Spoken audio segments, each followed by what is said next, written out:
think the WWE Tryout should have come for you a couple of years earlier. There was a lot of heat between myself and Sheamus, and again, I'm not going to go into that here. You had also started to do some shows. I remember Peter Nolte, who was Orig Williams' partner, got on to me about possibly running shows together, sharing talent, but his heart wasn't in it when Orig passed on. So his last tour was Orig's wife, wasn't it? And Orig's daughter were part of the tour. Yes. So you and Ian were on some of the shows. That's right. Yeah. But I remember him telling me that he was told, again, I won't mention names, but by a very well-known WWE producer, tell guys not to mention Irish whip wrestling when they go for tryouts, because people travel in cars communicate, and so again, I eat with people, but I felt bad that came out. Now, the only people who realistically to me in Irish whip that were work tryouts was you and Ian. You know, this is a supermodel, and I'd be lying if I said anybody else. But I feel, because of me and Sheamus having their heat with each other, and everybody wanted to get back at me, I feel that you suffered for that. And again, I'm not here to blame Sheamus, but it's heat with me.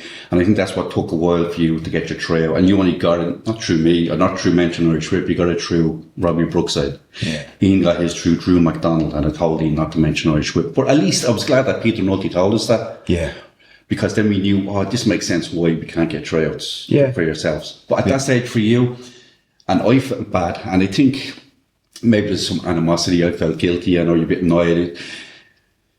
If you had your tryout 2 years earlier, you could have moved on with your life. Yeah. 2 years earlier. Yeah. So your goal was WWE. If you knew back then it wasn't going to work out in 2010, say 2009 even. I think your tryout was 2012, wasn't it? Yeah. So let's say 2010 into 11. At least then you could have made the plans for the life and achieving them. Yeah. And I kept saying, give one more year, which ended up being given 2 more years. And you would get into tremendous shape. You'd work out that bit harder. Yeah, I would treat those like times where WWE were going to be in the UK like, you know, like a bodybuilding show. You know, I would diet really hard and like make sure my ring craft was good and everything. Like it meant a lot to me. It was like, right, a phone call's going to come, man. You know, it's going to happen this time. I'm ready. And it was really disappointing when it didn't. And I think like anything, I think like when it kept happening, it kind of kicked the snot out of me a wee bit because I really tried, and I think I lost heart a little bit.